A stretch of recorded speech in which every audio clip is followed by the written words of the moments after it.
नमस्कार, मेरा नाम डॉक्टर स्वर्चला है। जीवा फर्टिलिटी सेंटर्स में साइंटिफिक डायरेक्टर हूँ। एयर पोल्यूशन आपके लंग्स और हार्ट के लिए ही नहीं लेकिन स्पर्म प्रोडक्शन के लिए भी हानिकारक होते हैं। बहुत सारे स्टडीज हैं जो चाइना, इटली, यूएस में करे जा रहे हैं जो पोल्यूटेड एयर और low sperm count, motility, morphology low और स्पर्म डीएनए डैमेज के साथ भी लिंक ढूंढ रहा है पोल्यूशन और ये सब का। 2017 में एक जर्नल में एक आर्टिकल पब्लिश हुआ है, ऑक्यूपेशन और एनवायरमेंटल मेडिसिन नामक जर्नल में, जहां 6000 पुरुषों में लॉन्ग टर्म एक्सपोजर अगर पोल्यूशन को हुआ है, उसमें देखा गया कि 26% पुरुषों में 100 में 26% में नॉर्मल स्पर्म मॉर्फोलॉजी कम होता हुआ देखा गया। ये पोल्यूटेंट्स जो होते हैं हवा में ये हानिकारक होते हैं जिससे स्पर्म क्वालिटी बिगड़ता है। PM 2.5 एक ऐसा फाइन पार्टिकुलेट मैटर है, माइक्रोस्कोपिक होता है, जो 2.5 माइक्रोमीटर से भी कम होता है। व्हीकल एमिशंस में, फैक्ट्री स्मोक में, अर्बन डस्ट में पाया गया है। ये आपके ब्लड स्ट्रीम में पहुंच सकता है जिसकी वजह से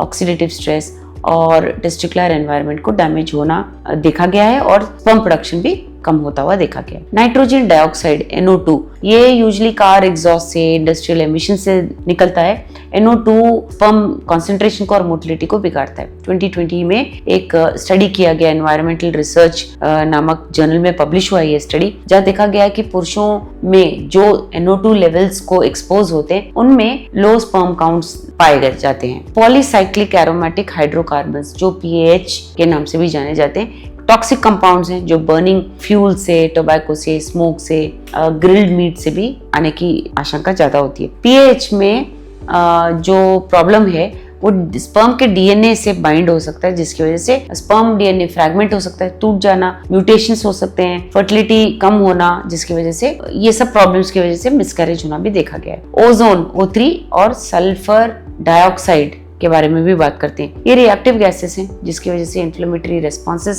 मतलब सूजन होना देखा गया है रिप्रोडक्टिव सिस्टम में, और ये टेस्टिकुलर फंक्शन को भी बिगाड़ सकता है जिससे स्पर्म क्वालिटी बिगड़ सकता है। तो ये होता कैसे है? ये पोल्यूटेंट्स जो हैं जो आपके बॉडी में एंटर होते हैं उनकी वजह से ऑक्सीडेटिव स्ट्रेस, DNA का डैमेज होना, स्पर्म का मेम्ब्रेन यानी आउटर लेयर डैमेज होना देखा गया है। इनकी वजह से हार्मोनल इम्बैलेंस होना भी देखा गया, स्पेशली टेस्टोस्टेरोन, और अगर टेस्टोस्टेरोन ठीक ना हो तो स्पर्म प्रोडक्शन नहीं हो पाता।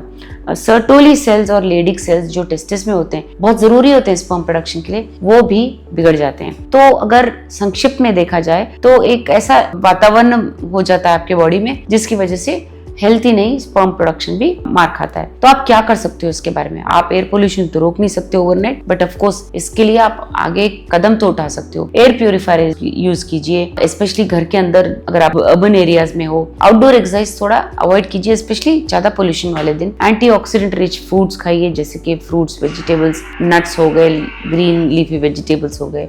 स्मोकिंग रोकिए, इससे भी स्पर्म बिगड़ता है। मास्क पहन के पोल्यूशन एरियाज में निकला करिए। इसके बारे में और जानकारी के लिए अवश्य जीवा फर्टिलिटी सेंटर आए। धन्यवाद।